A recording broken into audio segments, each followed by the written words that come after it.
మనం తీసుకోబోతున్న టాపిక్ ఏంటంటే ఓ పోసాని కృష్ణమురళి, అదేవిధంగా ఓ రామ్ గోపాల్ వర్మ, అదేవిధంగా చూసినట్లయితే ఒక రోజా కావచ్చు, ఒక వంశీ కావచ్చు, ఒక నాని కావచ్చు.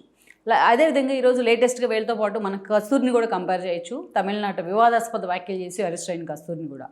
వీళ్ళందరిలో కూడా ఒక కామన్ పాయింట్ ఉంటుంది, ఎవరికైనా అర్థమవుతుంది. అదేంటంటే నోటి దూల. ఈ మాట అంటే అది ఒక బూతుగా వినిపించవచ్చు చాలామందికి, కానీ అలాంటి నోటి దురుసు కారణంగానే వీళ్ళంతా కూడా ఈ రోజున కటకటాలు లెక్క పెట్టాల్సి వస్తుంది. సో శ్రీకృష్ణ జన్మస్థానంలో కూర్చోవాల్సి వస్తుంది.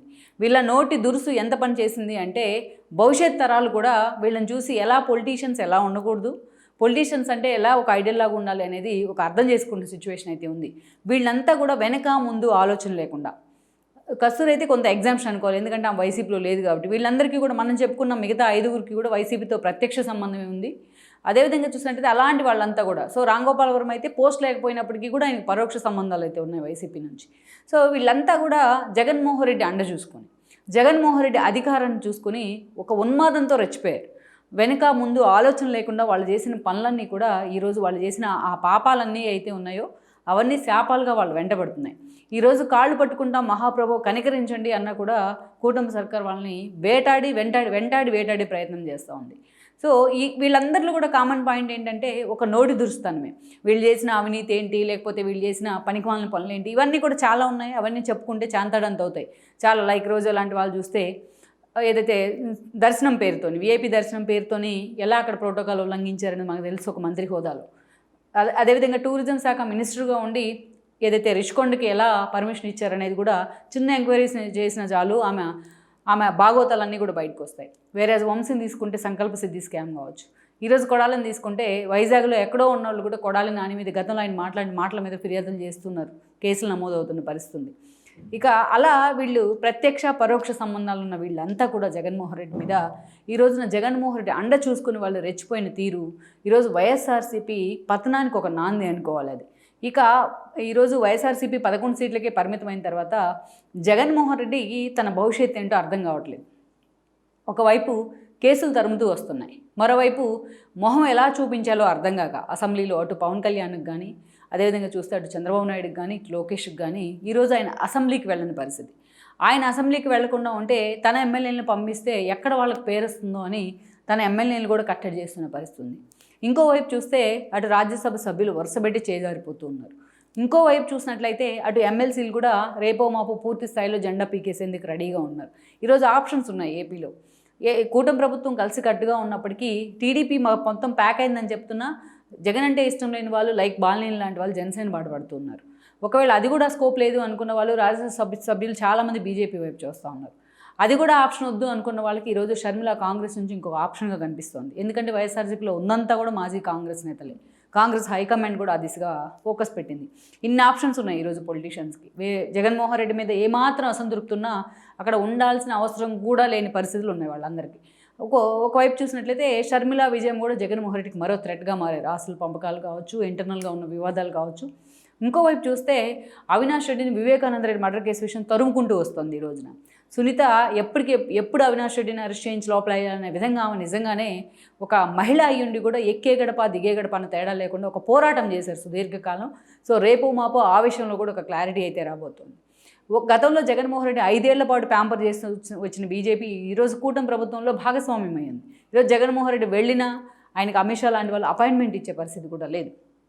సో జగన్మోహన్ రెడ్డి మీద ఒక్క మాటలో చెప్పాలంటే ముప్పేట దాడి జరుగుతోంది. తన పార్టీలో ఉన్న సీనియర్ నేతలు కూడా ఆయన మొహం చూడటానికి కూడా ఇష్టపడట్లేదు. రివ్యూలు చేసిన చాలామంది సీనియర్ నేతలు అటెండ్ కావట్లేదు. అలాంటి సిచ్యువేషన్లో ఈరోజు జగన్మోహన్ రెడ్డి ఉన్నారు, ఆయన పార్టీ ఉంది. ఆయనతో పాటు ఆయన పార్టీ భవిష్యత్తు ఏంటి అనేది ఒక పెద్ద క్వశ్చన్ మార్క్లో ఉంది. సో ఇలాంటి సిచ్యువేషన్లో జగన్మోహన్ రెడ్డి ఇప్పటిదాకా మనం చెప్పుకున్న ఈ సోకాల్ రామ్ గోపాల్ వర్మన్ కానీ, అదేవిధంగా పోసానిని కానీ, మరోవైపు చూసినట్లయితే ఒక రోజా కానీ, వంశీ కొడాలి నానిని కాపాడే పరిస్థితిలో జగన్మోహన్ రెడ్డి లేరు. అందుకే జగన్మోహన్ రెడ్డి అండ చూసుకుని రెచ్చిపోయిన వీళ్ళంతా కూడా ఈ రోజున బౌన్స్ బ్యాక్ అవుతూ ఉన్నారు. మమ్మల్ని కాపాడండి మహాప్రభు అంటున్నా కూడా అటు కోర్టులు కానీ ఇటు ప్రభుత్వం కానీ వాళ్ళని క్షమించే పరిస్థితుల్లో అయితే లేదు. సో దీనికి అంతటికీ ఒకటే కారణం ఏంటంటే నోటి దురుసు. వీళ్ళు వెనక ముందు ఆలోచన చేయకుండా జగన్మోహన్ రెడ్డి స్కిన్ సేవ్ చేసేందుకు ఎంత దూరమైనా వెళ్తాం, ఎలాంటి వాళ్ళైనా చీల్చి చెండాడుతాం అన్నట్టుగా వీళ్ళు చేసిన ప్రవర్తన ఏదైతే ఉందో ఒక అసహ్యకరమైన ప్రవర్తన ఈరోజు ఆ పాపాలన్నీ కూడా వీళ్ళని శాపాలై వెంటాడుతూ ఉన్నాయి. మనం చూసినట్లయితే వీళ్ళ గురించి మనం బ్రీఫ్గా కూడా చెప్పుకోవాలి. ఓ పోసాని కృష్ణమూర్తిని మనం చూసుకుంటే ఈయన కూడా సేమ్ చంద్రబాబు నాయుడు కమ్యూనిటీనే, కమ్మ కమ్యూనిటీని రిప్రజెంట్ చేస్తూ ఆయన ప్రజారాజ్యంలో కూడా ఉన్నారు. అప్పుడు పోటీ చేసి ఓడిపోయారు ఆయన. ఆ తర్వాత జగన్మోహన్ రెడ్డి వెంట నడిచారు. పార్టీలో పెద్ద సీరియస్గా ఇన్వాల్వ్ అయిన సందర్భం లేకపోయినప్పటికీ చంద్రబాబు నాయుడిని కానీ పవన్ కళ్యాణ్ కానీ తిట్టాలంటే చంద్రబాబు నాయుడు పోసాని కృష్ణమురళిని ఉపయోగించుకునేవాడు. ఆ స్థాయిలో పోసాని కృష్ణమురళి గతంలో ఆయన మెంటల్ కృష్ణ అని ఒక సినిమా తీశారు. కరెక్ట్గా ఆ టైటిల్ యాప్ట్ అయ్యేలాగా ఆయన మాట్లాడుతూ ఉండేవాళ్ళు ప్రెస్ మీట్లో. ఆ స్థాయిలో ఆయన పవన్ కళ్యాణ్ని, అదేవిధంగా చంద్రబాబు నాయుడిని, లోకేష్ని బూతులతో రెచ్చిపోయిన సందర్భాలు ఉన్నాయి. మళ్ళీ ఇవాళ అదే పోసాని కృష్ణమురళి నేను ఎప్పుడు మాట్లాడానని కూడా అంటూ ఉన్నారు. ఇంకోవైపు చూస్తే మీడియా ప్రతినిధులు కూడా కుక్కలతో పోలుస్తూ మాట్లాడుతూ ఉన్నారు ఆయన.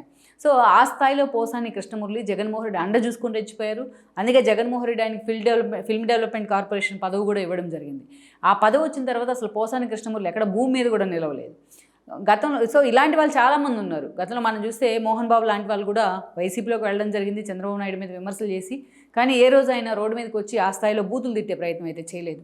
అదేవిధంగా ఆలీ లాంటి వాళ్ళు కూడా వెళ్ళడం జరిగింది టీడీపీ నుంచి. గతంలో టీడీపీ నుంచి టికెట్ ఎక్స్పెక్ట్ చేసి తర్వాత జగన్మోహన్ రెడ్డి వెంట నడిచారు. వాళ్ళు ఎప్పుడు కూడా చంద్రబాబు నాయుడునో లేకపోతే పవన్ కళ్యాణ్తో విభేదించిన తర్వాత కూడా ఆయన వాళ్ళని బూతులు తిట్టే ప్రయత్నం చేయలేదు. ఇదే జీవిత రాజశేఖర్ ఒకప్పుడు టీడీపీతో అసోసియేషన్గా ఉన్నారు, బీజేపీతో అసోసియేషన్గా ఉన్నారు.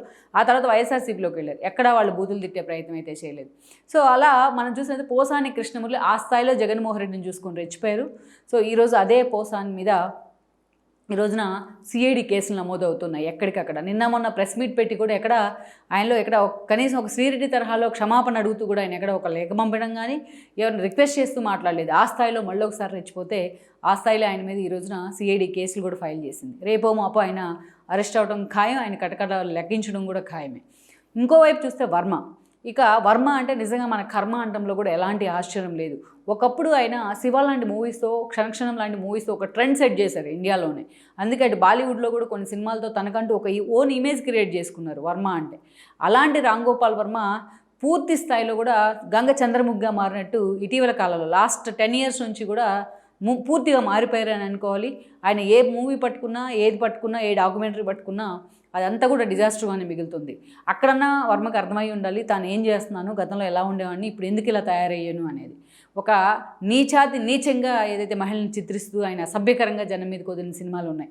అంతవరకు ఓకే, అది పర్సనల్ ఏమో, దాన్ని ప్రభుత్వం చూసుకుంటుందేమో అని వదిలేసేయచ్చు. కానీ జగన్మోహన్ రెడ్డి అండ చూసుకొని ఆయన అటు చంద్రబాబు నాయుడు మీద, ఇటు లోకేష్ మీద, అటు పవన్ కళ్యాణ్ మీద ఆ స్థాయిలో రెచ్చిపోయేవాళ్ళు.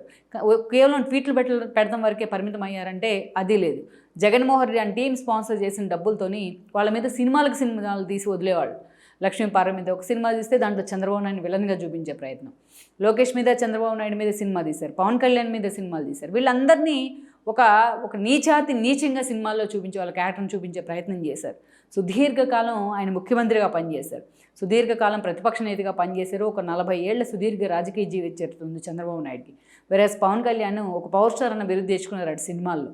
ఒక రెప్యూటెడ్ హీరోగా పేరున్నారు. కొంచెం సోషల్ కన్సర్న్ విషయంలో కూడా ఆయన ఎప్పుడు కూడా ముందే ఉంటారు. ఇక లోకేష్ చూసి ఒక ముఖ్యమంత్రి కొడుకు కూడా మంత్రిగా పనిచేస్తున్నారు ఆయన గతంలో. అలాంటి వాళ్ళని పట్టుకొని అత్యంత నీచంగా చిత్రీకరించిన చరిత్ర వర్మకుంది. ఎన్నోసార్లు ఆయన మీద కేసులు పెట్టాలని అప్పట్లో ట్రై చేసినా ఆ స్థాయిలో జగన్మోహన్ రెడ్డి ప్యాంపర్ చేశారు కాబట్టి ఎక్కడ కూడా ఆ అవకాశం ఇవ్వలేదు జగన్మోహన్ రెడ్డి ప్రభుత్వం.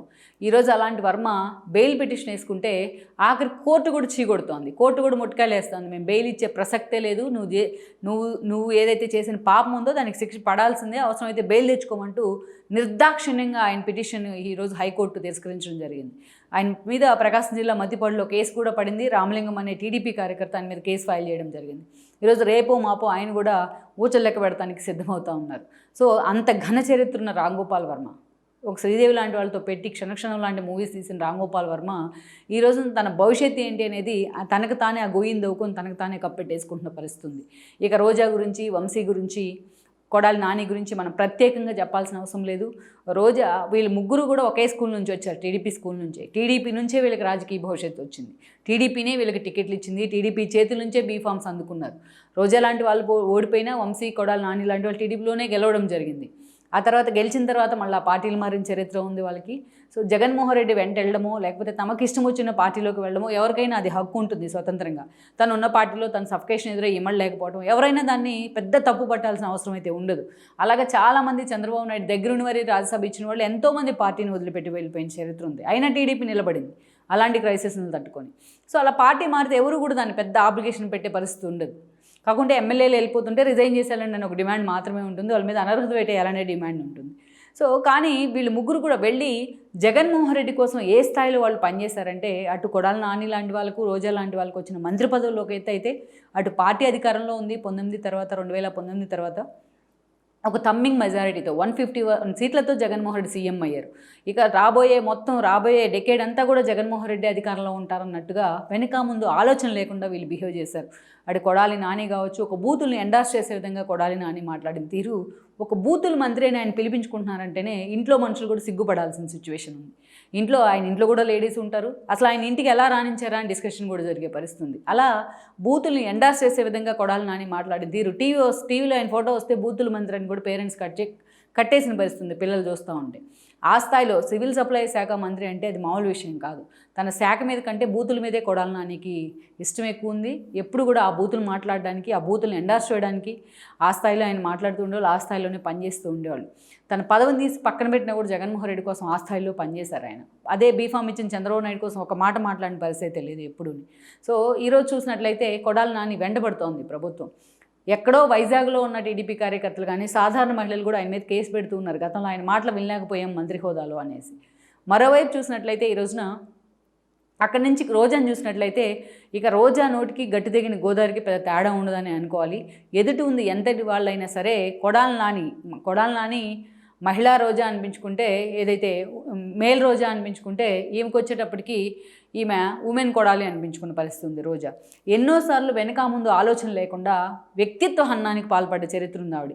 ఇదే రోజా నా కుటుంబాన్ని టార్గెట్ చేస్తున్నారంటే కన్నీళ్ళు పెట్టుకుంది మీడియాతో, నా కూతుర్ని టార్గెట్ చేస్తున్నారు అని. వాళ్ళ కూతురైన ఆడపిల్లే, ఈమెన ఆడపిల్లే, ఎదుటి వాళ్ళ భార్యలైన ఆడపిల్లలే. ఇదే రోజా బ్రాహ్మణిని, భువనేశ్వర్ని టార్గెట్ చేస్తూ ఎంతో అసహ్యకరంగా మాట్లాడిన సందర్భం ఉంది. ఇదే రోజా కోడలను కూడా టార్గెట్ చేస్తూ మాట్లాడిన సందర్భం ఉంది. ఇలా వెనక ముందు ఆలోచన లేకుండా షర్మిలను కూడా వదిలిపెట్టలేదు ఇలాంటి రోజా. సో ఈరోజు చూస్తే అటు కొడాలి నాని వెంట కేసులు పడుతూ ఉంటే, ఇటు రోజా వెంట కూడా కేసులు పడుతూ ఉన్నాయి. చెన్నై వెళ్ళి హైడౌట్ అవుతున్నా కూడా ఆమెకి ఇప్పట్లో కేసులు వదిలిపెట్టే ప్రసక్తే కనిపించట్లేదు. ఇష్యూస్ని డైవర్ట్ చేయడానికి మళ్ళీ వీళ్ళని తీసుకొచ్చి రోజా లాంటి వాళ్ళని జగన్మోహన్ రెడ్డి ప్యాంపర్ చేస్తున్నా ప్రభుత్వం మాత్రం ఎట్టి పరిస్థితుల్లో వీళ్ళని యాక్సెప్ట్ చేసే సిచ్యువేషన్లో అయితే లేదు, వీళ్ళు చేసిన హడావిడిని కానీ వీళ్ళు చేసిన వ్యవహారాలను కానీ. సో రేపో మాపో రోజా కొడాలి నాని కూడా జైలుకి వెళ్ళడం ఖాయమన్న చర్చ ఉంది. ఇక వంశీ గురించి ప్రత్యేకంగా చెప్పాల్సిన అవసరం లేదు, మనం ఎన్నోసార్లు హైలైట్ చేసుకున్నాం. వంశీని చూసినట్లయితే బీఫామ్ ఇచ్చింది చంద్రబాబు నాయుడు ఎంపీగా, అక్కడ ఓడిపోతే తర్వాత ఎమ్మెల్యేని చేసింది చంద్రబాబు నాయుడు గన్నవరం నుంచి. మళ్ళీ రెండోసారి కూడా టికెట్ ఇచ్చారు, ఎమ్మెల్యే టికెట్. ఆయన ఎన్నోసార్లు పార్టీకి ఇబ్బంది కలిగేలాగా వ్యవహరించిన, ఏదైతే 14 నుంచి 19 మధ్యలో అయినా సరే చంద్రబాబు నాయుడు మరోసారి టికెట్ ఇస్తే గెలిచి ఈరోజు కొడాలి నానితో పాటు వైఎస్ఆర్సీపీలోకి వెళ్ళాడు. అదే వంశీ ఈ రోజున భువనేశ్వర్ని టార్గెట్ చేస్తూ మాట్లాడిన తీరు, లోకేష్ పుట్టుకుని అవమానిస్తూ కూడా ఆయన మాట్లాడిన తీరు, ఆమె క్యారెక్టర్ అసాసినేషన్ చేస్తూ మాట్లాడిన వైనం ఏదైతే ఉందో, ఆయన వెంట వచ్చిన టీడీపీ నేతలను కూడా వంశీ పేరెత్తేనే అసహ్యం కలిగేలాగా చేసింది. వల్లభనేని వంశీ అంటేనే నిజంగానే ఒక అసహ్యం కలిగేలాగా ఈరోజు ఆయన పేరెత్తడానికే భయపడుతున్న పరిస్థితి ఆయన ఫ్యాన్స్ కూడా. అలా తనకు తానే వంశీ నిజంగానే తన కెరీర్ని డైలమాలో పడేసుకున్నారు, కొడాలి నానిని జగన్ని నమ్ముకొని. వీళ్ళందరిలో కూడా మనం చూసి ఈరోజు ఆయన సంకల్ప సిద్ధి స్కామ్ మొదలుకొని ఈరోజు ఆయన మీద పార్టీ ఆఫీస్ తగలబెట్టిన కేసు దాకా లుకౌట్ నోటీస్ కూడా ఇప్పించుకున్నారు. ఇప్పటికే రేపో మాపో వంశీ అరెస్ట్ కూడా ఖాయం. మరోవైపు తన తల్లిని అవమానించిన వాళ్ళు ఎవరిని కూడా వదిలిపెట్టినట్టు కూడా లోకేష్ పదే హైలైట్ చేస్తూ ఉన్నారు ఆ అంశాన్ని.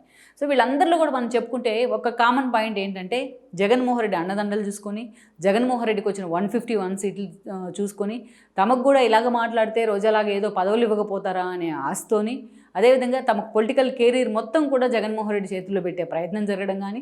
సో ఇవన్నీ చూసినట్లయితే ఒక కామన్ పాయింట్ ఏంటంటే, నోటి దురుస్తు అనమాట. ఎదుటి ఉంది ఎంతటి వాళ్ళైనా వెనక ముందు ఆలోచన లేకుండా తమ స్థాయి మరిచి వాళ్ళు చేసిన ఒక అసహ్యకరమైన విధానం ఏదైతే ఉందో, ఈరోజు జనం కూడా దాన్ని అసహించుకుని ఈడ్చిపెడతంతే వెళ్ళి 11 సీట్లో పడ్డారు.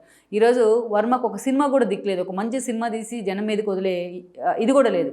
చిన్న పిల్లలు కూడా ఈరోజు షార్ట్ ఫిల్మ్ తీసి ఎంతో అందంగా, ఎంతో సోషల్ కన్సర్న్ ఉండేలాగా, సామాజిక స్పృహతోని ఒక మెసేజ్ ఇచ్చేలాగా సినిమాలు తీస్తూ ఉంటే, వర్మ అంత హిస్టరీ పెట్టుకుని, అంత బ్యాక్గ్రౌండ్ పెట్టుకుని ఒక మంచి సినిమా తీసి హిట్ కొట్టించుకుని గత 20 ఏళ్ళలో, దాదాపు 15 నుంచి 20 ఏళ్లలో ఆయన ఖాతాలో ఒక హిట్ లేదు. వర్మ తీసిన సినిమా ఇది అని చెప్పుకోవడానికి లేదు ఆయనకు. ఇంకోవైపు చూసినట్లయితే పోసాని పూర్తి స్థాయిలో తన ఆరోగ్యం కూడా బాగాలేదు, తనకు తానే గొయ్యి తీసి కప్పెట్టేసుకున్న పరిస్థితుల్లో ఈరోజు పోసాని ఉన్నారు. సిఐడి కేసు కూడా ఫైల్ అయింది ఆయన మీద. సో కామన్గా మనం చూసినట్లయితే నోటి దుర్సే కారణం రాజకీయాల్లో ఎలా ఉంది, అసలు సినిమాలకి రాజకీయాలకి సంబంధం లేదని చాలా మాట్లాడుకుంటూ ఉంటారు, కానీ ఉంది సంబంధం, ఇన్ఫిల్ట్రేట్ అయిపోయింది దాన్ని అంతా కూడా మనం దాన్ని విడదీయలేము కూడా. అలాంటి పరిస్థితుల్లో ఈరోజు అలాంటి వాళ్ళని పెట్టి జగన్మోహన్ రెడ్డి ఒక వికృత క్రీడను నడిపిస్తే జనం ఈరోజు దానికి మ్యాండేట్ కూడా కరెక్ట్గానే ఇచ్చారు 11 సీట్లతో. మరి వీళ్ళందరినీ కూడా జగన్మోహన్ రెడ్డి పావులు చేసి ఆడించారు. మరి అదే జగన్మోహన్ రెడ్డి వీళ్ళ మీద కేసులు పడితే ఈరోజు వాళ్ళని కాపాడుతున్న పరిస్థితి అయితే లేదు. మరి ఇలాంటి వాళ్ళని చూసిన తర్వాత ఎలాంటి వాళ్ళు రాజకీయాల్లో ఉండకూడదు అంటానికి వీళ్ళంతా కూడా మనం చెప్పుకున్న వాళ్ళు ఒక బెస్ట్ ఎగ్జాంపులే. అలాంటి వాళ్ళు ఉంటే ఎలాంటి రిజల్ట్ ఉంటుంది అంటానికి కూడా ఒక బెస్ట్ ఒక లెసన్ అనుకోవాలి ఇది ఎవరికైనా సరే రాజకీయాల్లో. లెట్స్ సీ మరి వీళ్ళంతా కూడా కేసుల నుంచి జగన్మోహన్ రెడ్డి ఎంతవరకు వీళ్ళని కాపాడుకునే ప్రయత్నం చేస్తారన్నది మనం చూడాల్సి ఉంది. ఈ వీడియో మీకు నచ్చినట్లయితే please share, like and subscribe R24 Telugu.